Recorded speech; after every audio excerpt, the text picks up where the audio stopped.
A gente começou o papo pelo Boa Vista. Eu vou no Vasco 4, Boa Vista 1 em São Januário.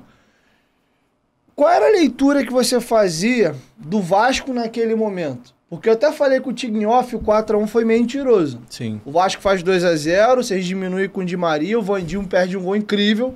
Ali era um empate, aí vira outro jogo, São Januário vira contra, começa a xingar, aquela pressão que a gente sabe como é que é, você foi jogador do Vasco. Sim.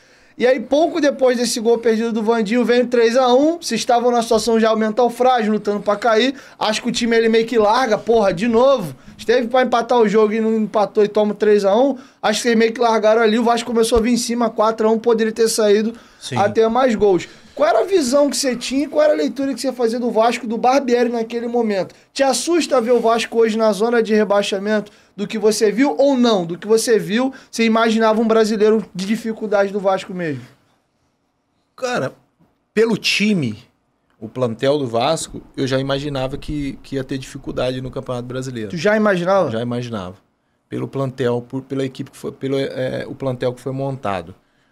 Eu acho que é um bom time. É um bom time. Mas eu não vejo hoje no Vasco um atleta que nos momentos de pressão chame a responsabilidade. Porque a gente montou uma estratégia de jogo naquele momento contra o Vasco. Eu tinha uma estratégia de jogo montada, treinamos, conversamos e na palestra eu fui bem claro.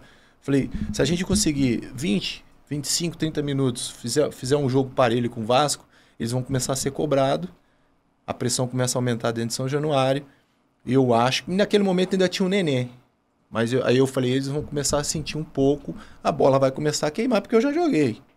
A bola vai começar a queimar no pé, a gente vai ter a oportunidade de chegar ao gol com mais facilidade. Eles vão começar a nos dar mais espaço no jogo.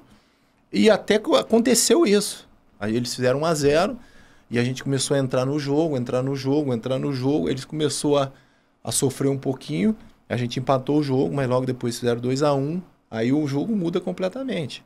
E não foi só desse ano. O ano passado foi a mesma coisa. Na Copa do Brasil, que a gente quase tirou o Vasco São Januário, foi a mesma. E eu acho que todas as equipes que jogam contra o Vasco hoje em São Januário têm a mesma mentalidade.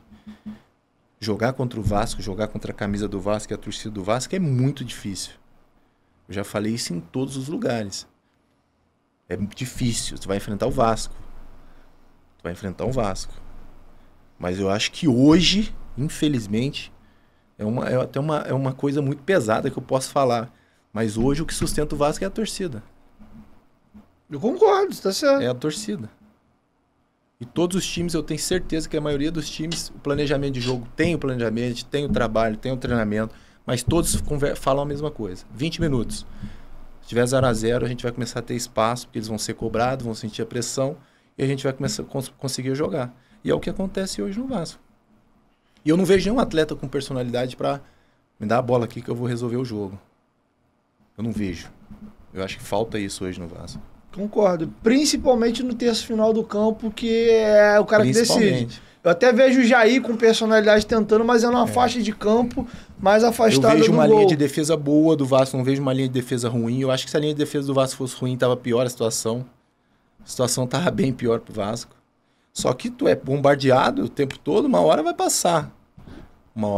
É isso que eu tô falando. Lá na frente tivesse um cara de personalidade, um cara que chamasse até se o Neném tivesse, eu acho que seria esse cara.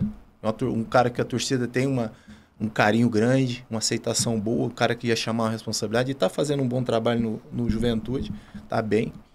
Mas eu acho que o Vasco tinha que correr atrás desse cara.